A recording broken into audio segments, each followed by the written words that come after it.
Na Band News FM. Aí vem Denilson. Denilson neles. Oferecimento Iveco. Chega de achômetro. Economia é ter um highway ou um high road da Iveco. E Grupo Souza Lima. Eficiência em segurança e serviços.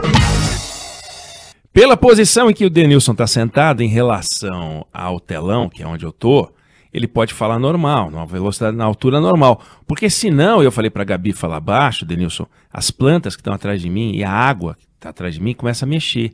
Do jeito que tá, ela tá parada, a planta tá parada, porque, enfim, a minha casa é toda. Agora você pode falar normal, porque você tem um monte de coisa para contar. Conta pra gente, Denilson. Solta o sorriso e a informação que a gente gosta de te ouvir. Oi, Neg, boa tarde. Ele já tava contido aqui, ele já tava contido. Eu falei, o que tá acontecendo? Deixa eu entender o que tá acontecendo, porque normalmente eu sou igual a Gabriela. Eu entro também, né, falando alto, falando forte, enfim, isso. acho que é o meu jeito mais descontraído, mas... Oi, Neg, tá tudo bem? Tá tudo bem, tá Bom, tudo pessoal, bem. uma ótima tarde, oi, Neg, uma ótima tarde, Gabriela, ouvintes Band News FM. Dois assuntos que eu acho legal a gente comentar hoje. Tem um assunto que mais pra frente a gente vai repercutir, que também é a questão aí de ter torcida ou não ter torcida no jogo do Flamengo contra o Grêmio, mas como a gente vai fazer a gente vai transmitir o jogo da seleção brasileira hoje à noite, Brasil e seleção peruana, falar um pouquinho do que é esse jogo, né? Um jogo sempre muito, pelo menos nos últimos confrontos, um jogo muito difícil para a seleção brasileira. O Brasil, apesar dos últimos 7 confrontos com a seleção peruana, 6. Então é um retrospecto bem positivo, mas essa questão de performance, de desempenho, daquele jogo vistoso que o torcedor brasileiro gosta de ver por parte da seleção brasileira, a gente não tem visto isso nos últimos confrontos contra a seleção peruana. Fazendo uma comparação do que foi esse primeiro, nessa sequência de jogos da seleção brasileira, de 3 jogos, né? Nesse caso agora só 2, né? Porque teve o problema do jogo da Argentina, que não aconteceu, vale lembrar esse detalhe. O Brasil jogou mal contra a seleção chilena e nos meus comentários durante a transmissão eu levei muito em consideração a questão física, porque só o Gabigol e o Everton, goleiro do Palmeiras, os 2 jogadores que atuam no futebol brasileiro, todos os outros titulares atuavam e atuam no futebol europeu, então início de temporada, então eles sentiram bastante a intensidade física da seleção chilena. A seleção peruana tem como referência na criação de jogadas o Cueva, que é um ex-jogador que passou pelo São Paulo. Não tem muitos outros jogadores que de repente pode criar algum problema, mas também é um time bem preparado fisicamente. Ponto positivo, né, se houve algum ponto positivo jogado contra a seleção da Argentina, é que você teve um tempo maior, o Tite teve um tempo maior para preparar o seu time, para de repente melhorar um pouco mais esse condicionamento dos jogadores, principalmente desses que estão atuando no futebol europeu, e ele vai repetir o time, né? O Guimarães, que foi titular no jogo contra o Chile, dá lugar pro Gerson, que foi uma das alterações naquele jogo. O Vinícius Júnior também, que foi titular no jogo contra o Chile, sai para a entrada do Everton Ribeiro, e esse seria o time, né, com o Gabigol ali na frente, com o Neymar, enfim, Casemiro, e a entrada do Veríssimo, zagueiro que jogava no Santos, hoje no Benfica, no lugar do Marquinhos. Só para lembrar também, o Marquinhos tomou o cartão amarelo, estava suspenso para o jogo contra a Argentina, então como o jogo não aconteceu, a CBF até fez um pedido para a FIFA se poderia contar com o Marquinhos, já que o jogo da Argentina, enfim, rolou ali 5 minutos, então como não teve uma resposta de imediato, a CBF preferiu não escalar o Marquinhos para esse jogo, desconvocou o Marquinhos e para o lugar do Marquinhos entra ali do lado do Militão o Veríssimo, Lucas Veríssimo. Então assim, espero um jogo mais vistoso, um jogo mais solto da seleção brasileira e tomara que o Brasil consiga passar esse jogo vistoso para o torcedor, porque o torcedor realmente está bem carente de ver uma seleção ganhando e jogando bem. Um outro... Isso. O que eu ia falar. Não, ia te perguntar do outra coisa que interessa também, isso é importante, isso que você falou, e também tem o Carille, né? Que é uma coisa curiosa aí pra gente. Você já falou um pouco disso ontem, sim, mas é uma mudança interessante, né?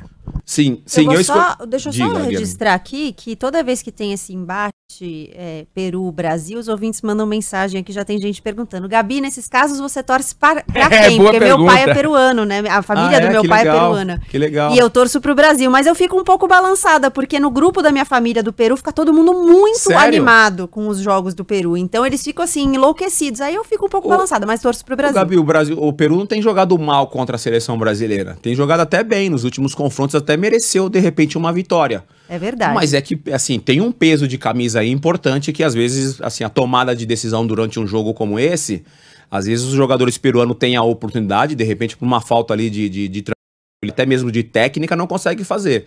O Brasil, às vezes, tem a oportunidade, seja ela muitas ou poucas, mas aí o Brasil tem Gabigol, tem Neymar, principalmente, que consegue fazer o gol. Então, às vezes, ganha de 1-0, mas o volume de jogo, posse de bola, oportunidades, de repente, foi até melhor da seleção peruana, mas eles acabaram não sendo competentes. Em relação a essa do Carille, que eu comentei ontem, a saída de Fernando Diniz e perfil de treinador pro Santos, tinham se falado em vários nomes, mas chegaram no nome do Carille, concretizou essa contratação do Carille, e segundo o Carille, o que eu quis falar sobre isso, por que, Oineg, ouvintes e Gabriela? Porque o próprio Carille, na chegada dele em São Paulo, ele não tinha nem assinado ainda, mas ele já falou como treinador do Santos, que ele já conhecia o elenco, ele ia ver o que dava para fazer com o time e tal, e aí o ponto interessante que eu achei de que ele também mudou o jeito dele, né? Essa fama de treinador retranqueiro que veio, e ele citou, segundo o Carille, de um processo já num passado bem distante, que era o Mano Menezes, que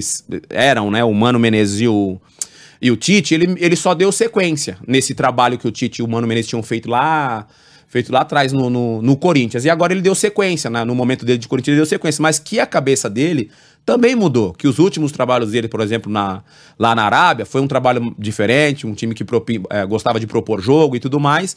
Então eu queria comentar isso para saber realmente se o Carille com o Santos, até por essa questão cultural do Santos, vai ter isso. Eu acho que vai ser muito difícil que ele consiga fazer isso por causa dos atletas que tem dentro do elenco. Além da questão de time mais jovem, é difícil você chegar e implementar uma filosofia diferente. Eu acho que ele vai ter um certo tempo para se adaptar a essa cultura do Santos, e tomara que o Carille tenha mudado essa filosofia de treinador retranqueiro e tudo mais. Não é, né, nenhum demérito você pensar dessa forma, cada um pensa de um jeito, mas eu acho melhor, né, você ter um treinador que gosta de ter a bola, de propor jogo, de jogar para fazer 1, 2, 3, 4 gols, não um treinador que fecha a casinha, joga por uma bola, ganha de 1-0 e tá super satisfeito. Cada um pensa de um jeito, mas o meu jeito de pensar futebol é o cara que gosta de fazer esse jogo mais vistoso, e tomara para encerrar que ele consiga fazer isso com a equipe do Santos. Eu queria deixar uma pergunta para você, não para você responder agora, naturalmente, mas para você falar com a gente sobre isso. Tem muito mais gente que gosta de futebol, que nos escuta, do que entende de futebol. Eu tô nessa categoria.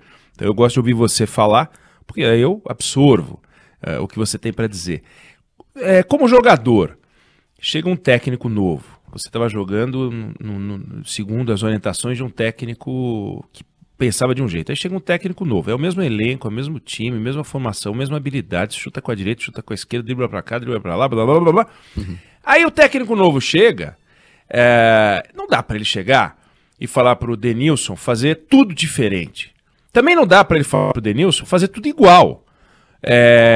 Como é que um técnico habilidoso consegue explorar o que cada jogador tem de melhor, e o anterior já estava tentando fazer isso? Não é possível, vai ter você no elenco e não vai explorar o que você tem de melhor.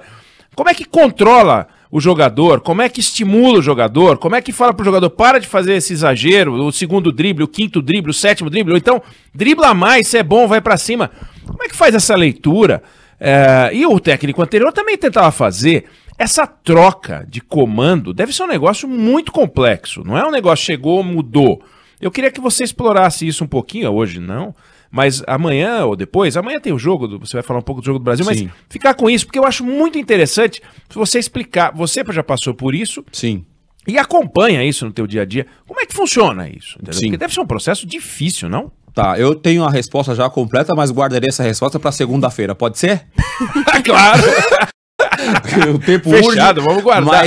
Mas é muito, assim, fácil não, mas assim, tem que ter uma coerência aí do treinador. Eu acho que a maior, assim, falar rapidamente, assim, você ser líder, você comandar e ser comandado, são duas situações distintas. O cara que quando chega, ele tem que entender aonde ele tá chegando, o que o time pensa, o que ele tem como material humano ali de qualidade técnica, e a partir daí você tentar tirar o melhor do atleta. O treinador que não consegue fazer isso, não tá no lugar certo. E o jogador, por exemplo, quando ele tá jogando, chega um treinador novo, ele fala, caramba, como será que ele vai fazer, como que eu vou jogar, se eu vou continuar marcando mais na frente, ele vai querer me recuar, e esse jogador que não está jogando tem a motivação. Caramba, treinador novo, eu não tava, enfim, nesse exemplo do Diniz, eu não tava jogando com o Diniz, agora chegou o Carille, cara, é uma motivação diferente pra quem não tá jogando. Mas segunda-feira a gente pode falar mais sobre esse assunto, Ineg. Boa, fechado. Valeu, obrigado. Beleza?